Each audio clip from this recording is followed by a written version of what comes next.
Shalom, shalom, and welcome to Tshuwah Community. I'm Ima Rafea, and today, this is our first corn harvest.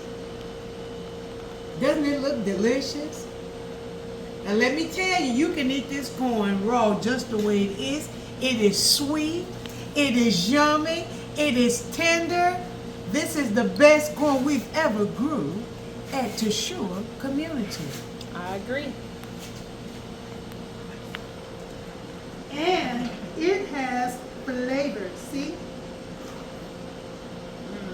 Off the bone. Yum! Look, says Yahshua dipped it in butter. I like that kind dipped in butter. Did you all hear that? So if you come during the feast days, we have corn that you can take great delight in.